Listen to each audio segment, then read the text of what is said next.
Bonjour à tous et bienvenue sur ma chaîne YouTube KDG Structure. Aujourd'hui, nous allons voir la méthode de déplacement et nous allons appliquer cette méthode sur cette structure. Et voilà une série de questions que j'ai ici que nous allons développer tout au long de cet exercice. Du coup, si c'est votre première fois que vous tombez sur ma chaîne YouTube, n'hésitez pas, abonnez-vous à la chaîne, likez cette vidéo et mettez également en commentaire s'il y a des choses que vous n'avez pas compris. Si vous aimez la vidéo, partagez ça avec vos proches. Voilà, cela ferait très plaisir. Du coup, voilà notre système ici. Nous allons passer à la résolution de la première question qui est ici. Quelle est la nature du système? Du coup, j'ai répondu ici. La nature du système, le système est hyperstatique de degré 6. Voilà. Maintenant, comment j'ai su que ce système est hyper de degré 6? J'ai déjà eu à faire des vidéos qui expliquent comment déterminer la nature d'un système. Du coup, voilà, il y en a beaucoup de vidéos sur la chaîne qui expliquent cette méthode-là. Beaucoup de méthodes plutôt qui vous permettent de déterminer la nature d'un système, quel que soit le système surtout. Du coup, n'hésitez pas à aller regarder ces vidéos-là. Ici, j'ai un système comme ça, un corps. Tout ça là, c'est un corps qui est encastré au point A, point C et au point E. Du coup, nous avons 3 encastrements sur un corps. Normalement, un seul corps avec un seul encastrement, on est avec une structure ISO. Mais si j'ajoute ces 2 encastrements supplémentaires, je deviens une structure hyperstatique de degré 6, puisque j'ai 3 plus 3 de ce côté. Voilà, j'ai répondu à la première question. Maintenant, passons à la deuxième question. Quel est le degré de liberté du système? Le degré de liberté, pour vous expliquer un peu, c'est en fait de savoir quels sont les points qui tournent dans le système. En fait, les points qui tournent, ça veut dire que si le système la tourne, ça va tourner comme ça, ça va tourner comme ça, et ça va tourner comme ça. Voilà. Donc, ça veut dire que c'est les rotations dans le système. La rotation, par exemple, au point B et au point D, ou au point A, ou au point C, ou au point E. Et en plus de ça, on peut avoir des degrés de liberté en translation. C'est de savoir est-ce que ce point bouge, ce point-là bouge, ou ce point-là bouge comme ça, dans la direction là, ou dans cette direction. Voilà. Puisqu'on sait que les points A, C et E sont des appuis, donc eux, ils ne vont pas bouger. Du coup, je vais répondre maintenant à cette question-là.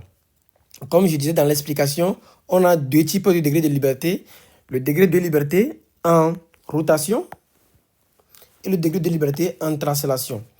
Maintenant, pour déterminer le degré de liberté d'une structure, ce qu'il faut faire, c'est quoi? Il faut d'abord commencer par déterminer le nombre de nœuds rigides dans la structure. Le nombre de nœuds rigides dans la structure, ici, c'est le nœud où on a le moment dans la structure. Du coup, si vous regardez bien, on a le moment au point A, le moment au point B, au point C, au point D et le point E. Du coup, nous avons 5 nœuds rigides dans le système. Une fois qu'on identifie ces nœuds rigides, on identifie à ces nœuds quels sont les points qui vont admettre des rotations. Donc ici, en rotation, j'ai 2 DDL qui sont dus à oméga B et oméga D, puisque oméga A, oméga C et oméga E sont égales à 0.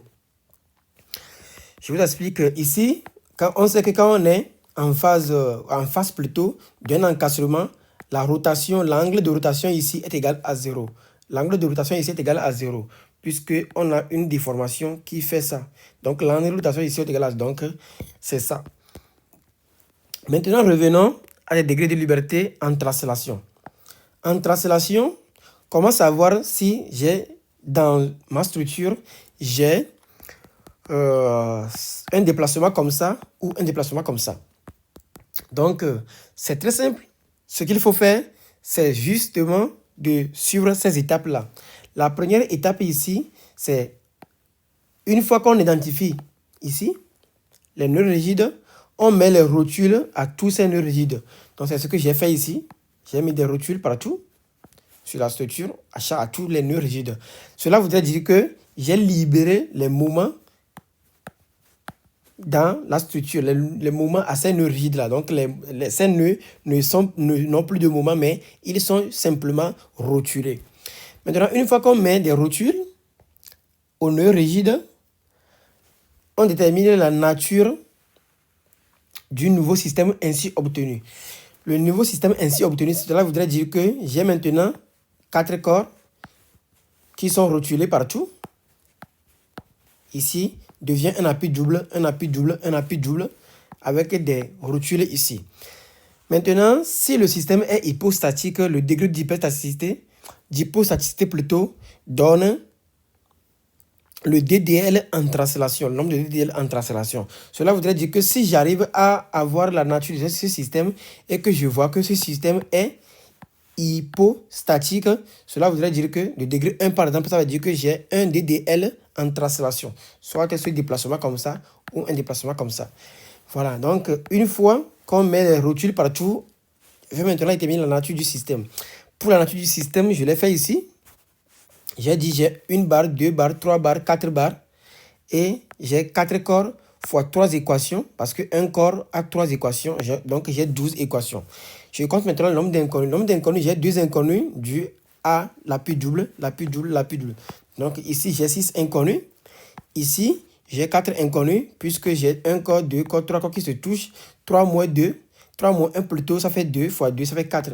Du coup, ici, j'ai 2 inconnus aussi. Donc, ce que j'ai fait ici, ça fait 12 inconnus. 12 inconnus moins 12 équations, donc j'ai 0. Le système a 0 DDL en translation. En conclusion, voilà, je retiens que le système a 2 degrés de liberté, soit oméga B et oméga D.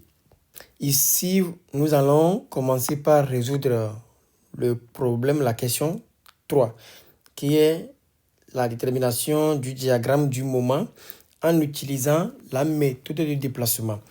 Mais bien avant ça, je pense que je vais faire un petit rappel de la méthode de déplacement, puisqu'il y a plusieurs méthodes, il y a plusieurs façons plutôt de faire la méthode de déplacement. Ici, voilà, nous, comme vous le connaissez tous, nous n'allons pas utiliser la matrice de rigidité pour pouvoir résoudre le système, mais nous allons nous-mêmes établir notre propre matrice. Voilà, je vais ouvrir des parenthèses pour pouvoir expliquer voilà, cette méthodologie-là. Du coup, je reviens ici. Ici, par exemple, ce que nous savons tous, si je prends une barre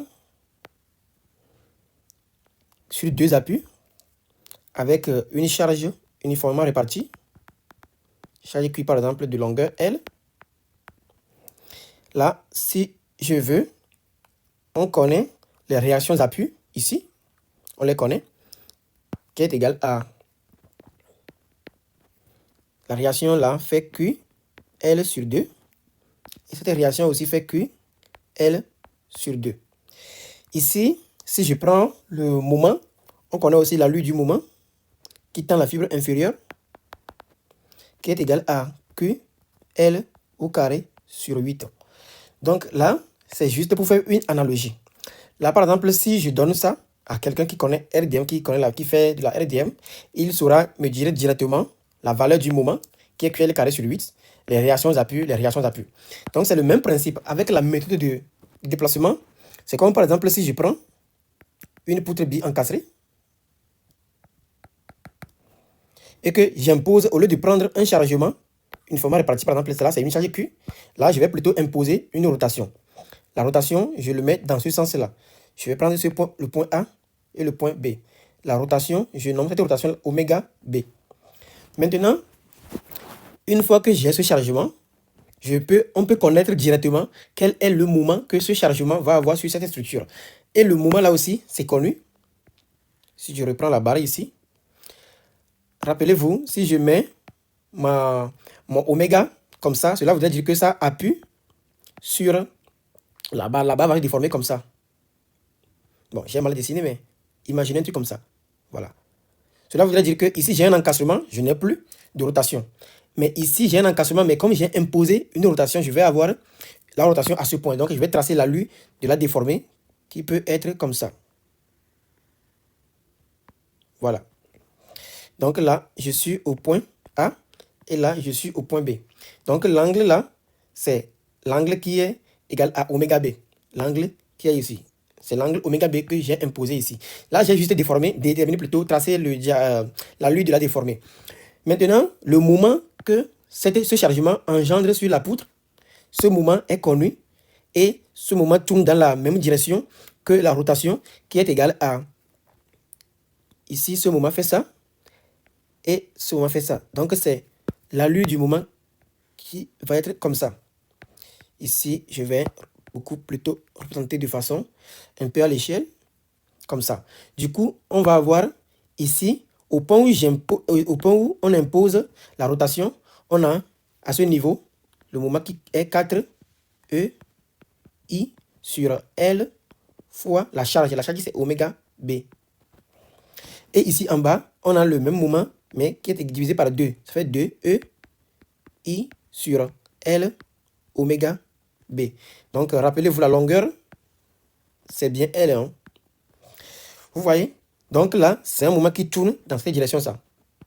Donc ça, ici, pour ce chargement, c'est ça, le moment que ça engendre, QL carré sur 8. Donc pour ce chargement, sur cette structure comme ça, le moment que ça engendre, c'est 4 QL carré sur 8, 4 EI sur L oméga B, et ici 2 EI sur L oméga B.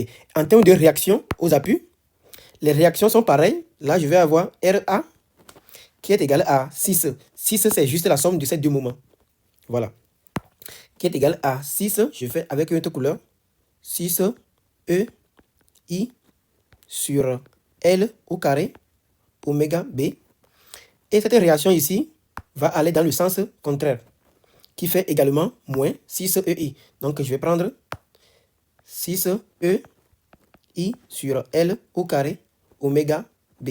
Donc vous voyez que si je vous donne ce chargement, vous saurez me dire que le moment fait QL carré sur 8, les réactions font QL sur 2, QL sur 2. Donc c'est le même principe ici. Si vous avez ce chargement, vous saurez me dire que voilà, j'ai la réaction qui me fait 6 EI sur L carré oméga B, 6 EI, voilà, dans les deux directions, et les moments 4 EI ici et 2 EI sur L oméga B.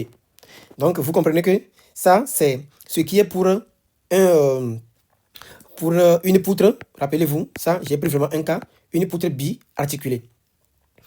Donc, bi-encastrée plutôt. J'ai pris un cas, une poutre bi-encastrée. Et j'ai imposé un chargement.